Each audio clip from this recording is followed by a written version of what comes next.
23 मार्च तारीख का वो दिन है जब 1940 में लाहौर के मंटो पार्क में एक ऐसा फैसला किया गया जिसने बर्रे सगीर के मुसलमानों के मुस्तकबिल की समत मुतय्यन कर दी।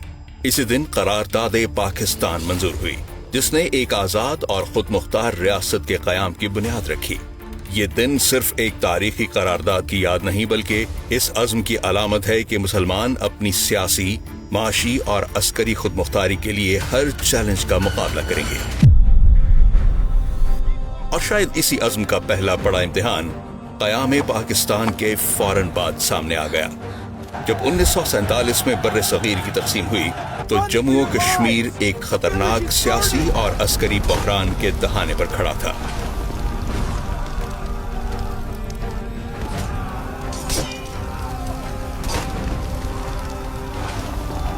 रियासत की मुस्लिम अक्सरियत पाकिस्तान के साथ इल्हाक चाहती थी, मगर महाराजा हरी सिंह इस फैसले को मुसलसल टालता जा रहा था। रियासती जबर के खिलाफ कश्मीरी अवाम ने बगावत शुरू कर दी।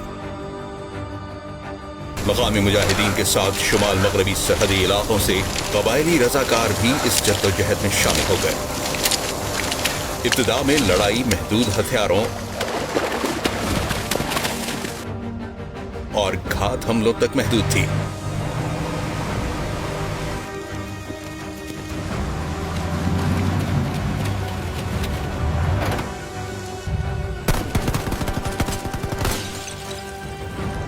लेकिन 27 अक्टूबर 1947 को सूरत हाल यकसर बदल गई। भारत ने अपनी बाकायदा फौज कश्मीर में उतार दी। इसके साथ ही ये तनाज़ा एक मुकम्मल जंग में तब्दील हो गया। मुनज़्ज़म भारतीय फौज तोपखाने और फिजाई मदद के साथ आगे बढ़ने लगी। दूसरी तरफ दिफाई वसाइल महदूद थे, मगर मज़ाहमत खत्म नहीं हुई। 1948 तक दुश्मन की पेशकदमी मुजफ्फराबाद के लिए बराह रास्त खतरा बन चुकी थी, जिसके बाद पाकिस्तान की नौ कायम शुदा फौज को महाज संभालने का हुक्म दिया गया। जवान कबायली रजाकारों के साथ मिलकर दिफाई पोजीशनें संभाल रहे थे। तोची स्काउट्स और कुर्रम मलेशिया तंग पहाड़ी रास्तों में दुश्मन के काफिलों पर घात लगाकर हमले करते रहे।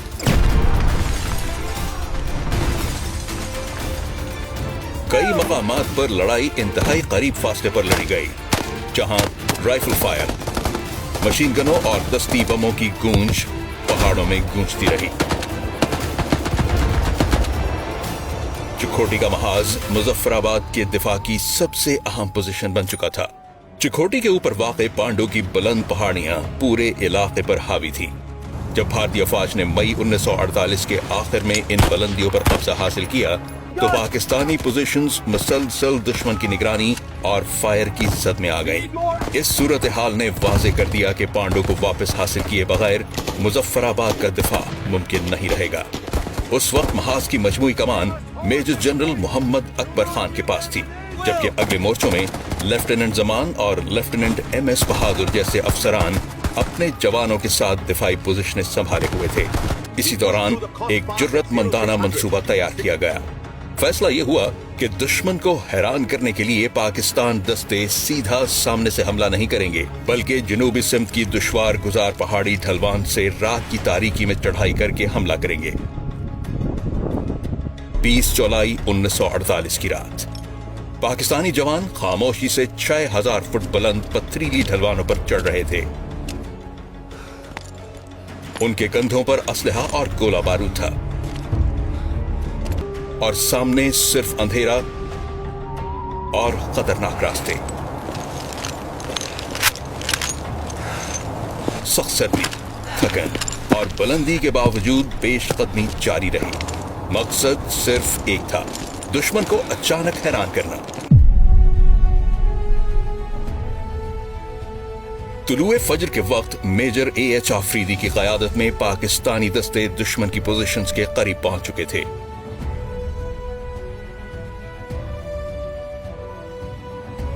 अचानक फायरिंग की आवाज गूंजी और पहाड़ों में शदीद लड़ाई शुरू हो गई।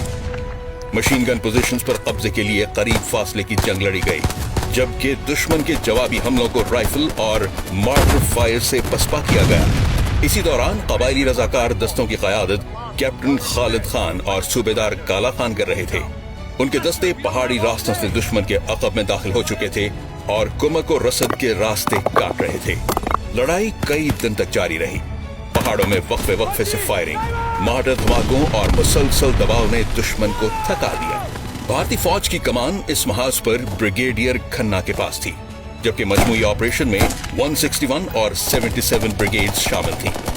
शदीद झड़पों के दौरान भारतीय अफसरान कमांडर शेर सिंह और लेफ्टिनेंट जसवंत सिंह भी जख्मी हुए। इसी दौरान भारतीय फिजाइया भी महाज को सहारा देने की कोशिश कर रही थी, मगर पाकिस्तानी दिफाई फायर ने एक भारतीय तैयारा मार गिराया।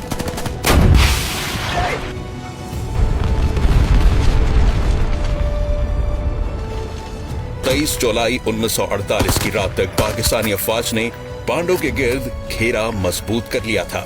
राब्ते मुनक़ता हो चुके थे और मुहासरे का एहसास भारतीय फौज पर वाज़ेह हो चुका था।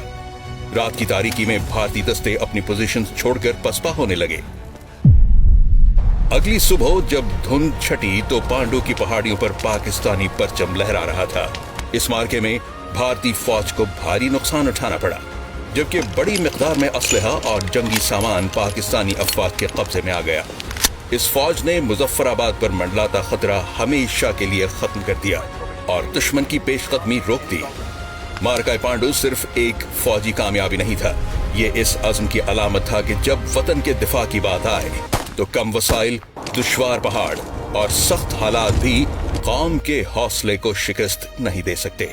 और शायद यही वो अज़्म है जिसके तहत 1947 से आज तक पाकिस्तान की आवाम और अफवाज शाना बशाना खड़े हैं।